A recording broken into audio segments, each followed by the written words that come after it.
Following presentation on William-Edward Bugard Du Bois is an audio presentation for SWB220 practice theories for Australia's Monday tutorial. This presentation is by Group17, which consists of Jasmine Douglas and Reiss. This presentation pairs with a separate audio clip that has been uploaded to the YouTube link available in the PowerPoint presentation. Speaking notes have also been uploaded to Turnitin. The members of this group are Jasmine Douglas and Reiss. All contributions provided by both members have been equal.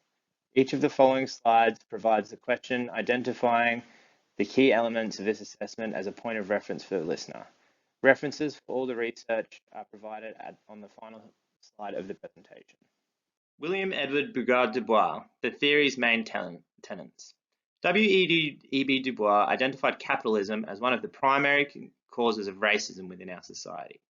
He elaborated on this by discussing how enslaved blacks were mistreated and denied humanistic opportunities to maximize profits and reduce expenses for slave owners.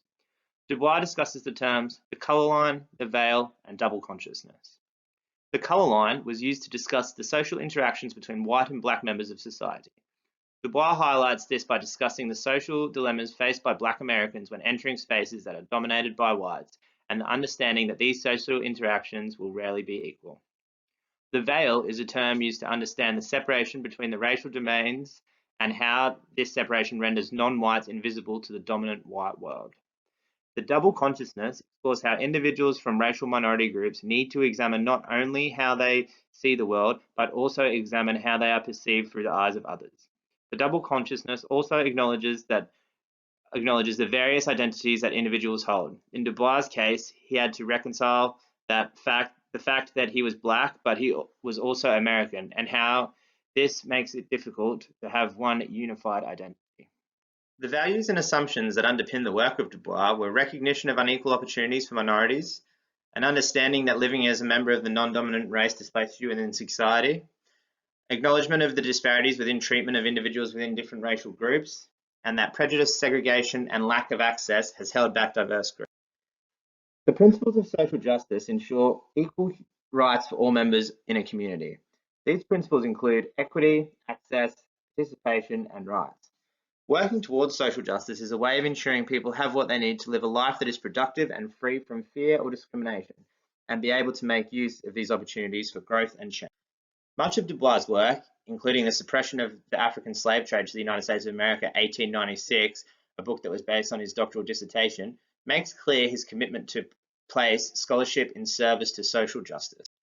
W.E.B Du Bois identified inequalities existed between different racial groups and suggested that the social problems experienced by these groups were not personal individual problems and nothing to do with one's character or demeanor.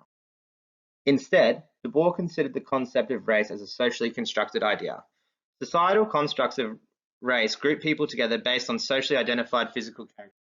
Understanding social constructions of race provides an insight into how dominant racial and cultural groups are advantaged within society, and subsequently, others are marginalized. This marginalization hinders access to opportunities such as wealth, education for many minority groups. Du Bois' contributions to racial injustice highlighted the environmental, geographical, and political influences, including slavery and segregation, historically oppressed the subordinated African American groups within society. Dominant societal beliefs around race perpetuate racism as individual and hold factors such as interpersonal or cultural issues accountable for the marginalization of different cultural groups. Du Bois believed that racism could be alleviated through knowledge. His work aspired to present facts to misinformed whites who he believed were largely ignorant of the negative consequences of their treatment to African Americans. What does Du Bois prioritize? History rather than biology defines race. A race gains its relativity through its social and human interactions. Exploration of structural and systemic oppression of minority racial groups, and human rights. Du Bois took an anti-essentialist stance, and his work within anti-racist theory and critical race theory prioritizes the ideology that history defines a race rather than biology. He identifies that through social and human interactions, a race obtains its relativity, and that race is a group rooted in a common past. Du Bois' research explored the oppressive structural and systemic inequality created through capitalism for those within racial minority groups and the political and social organization of white supremacy. How does Du Bois inform the case study situation developed in class this semester? If you are unfamiliar with the case scenario, please pause now and familiarize yourself with the case study. The insights of W.E.B Du Bois can inform the case study relating to 13-year-old Aboriginal Australian boy named Derek, who is about to be released from youth detention. Aboriginal and Torres Strait Islander people have experienced extensive trauma since Australia's colonisation in 1788. This trauma has been shared through multiple generations of Indigenous Australian people through racist policies that have fueled negative constructs of indigeneity. This has resulted in the erosion of tradition and culture. According to W.E.B Du Bois, to understand the current problems within society, we must look back at history for an explanation of these problems. Du Bois believed when there arises problems of race, we must always remember that while the solution lies in the present, the cause and explanation lies in the past. Hollingsworth, 2020, states that historical disempowerment and split self-image account for much of the dysfunction others attribute to the inherent racial inferiority of African Americans today. Similarly, the dysfunction within Indigenous Australian communities are also often attributed to the invisibility of whiteness. Whiteness is the invisible norm against which other races are judged in the construction of identity, representation, and subjectivity. These experiences continue to marginalise Aboriginal and Torres Strait Islander people and result in inferior access to education, lucrative jobs, and adequate social supports. The limited access to opportunities often attributes to higher rates of poverty and incarceration within Aboriginal and Torres Strait Islander populations. Considering the contributions of Du Bois allows us to unpack the deeper-rooted issues at a systemic level, not only impacting Derek, but also have implications on the people in his life who are often expected to provide support for him. What are the implications of Du Bois' work for our practice as social workers? Du Bois' work is still very relevant today and has many implications for social work and human service practice. His work allows practitioners to acknowledge systemic oppression and disadvantage that is created through white privilege and societal dominant discourse. It ensures there is an understanding of the perception construction of othering and allows unconscious bias to be examined and reflected upon. Practitioners can utilize critical race theory and reflectivity to ensure practice is anti-oppressive and anti-racist.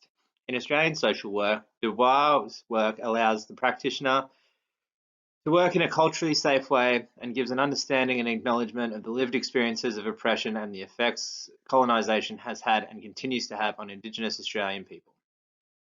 Close to a century ago, Du Bois connected the idea that health inequalities were a result of social inequalities and explored the concept we now know as intersectionality.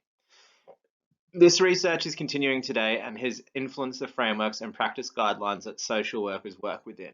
How does this relate to methods of practice and to the ways theory informs which methods are chosen and how they are used? The Australian Association of Social Work states a fundamental principle of practice is the promotion of social justice.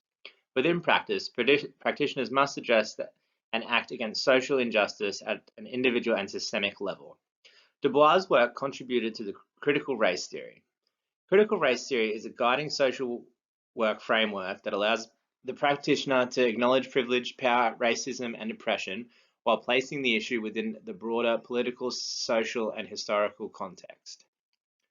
Within social work practice methods, critical race theory allows the practitioner to acknowledge the existing disparities in social arrangements that oppress and disadvantage racial minority groups within society at an individual and systemic level. Du Bois' research also contributed towards the principles of racial formation theory. Racial formation theory acknowledges the societal discourse contributes and constructs racial identity and the amount of power a race holds. Race as a concept became a tool used by those of European descent to justify and maintain power politically, socially, and economically through social relations at the micro and macro level.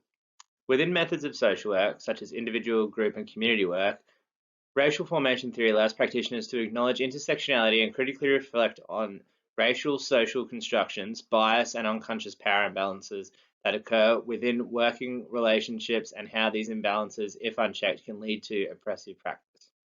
Within an Australian social work context, these theories can be utilised within the social work methods to ensure that practice is culturally safe and to advocate for social justice. These theories also allow practitioners acknowledgement of structural racism and the effects of colonisation on Indigenous Aboriginal Australian people, whilst reflecting on white power and privilege. Gaps and limitations in the work of Du Bois. Du Bois was born into a multi-generational mixed family from a small coloured community in the north of America. The opportunities he was presented with were not that of the regular African American man.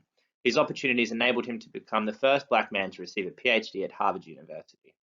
Du Bois came from a position of power and was considered a part of society's elite. Despite his multiple useful contributions to sociology, specifically race theory and its many components, W.E.B Du Bois often neglected the individual experience of the oppression felt amongst African Americans and categorized them as uncultured and pre-modern former slaves. Through these categorizations, Du Bois assumes that all African Americans share the same experience of oppression and are all victims of white supremacy. These essentialized generic representations of cultures and history do not adequately recognize diversity among non-dominant groups, the complex and dynamic intersectionality of their complex identities, and the intercultural nature of their daily lives.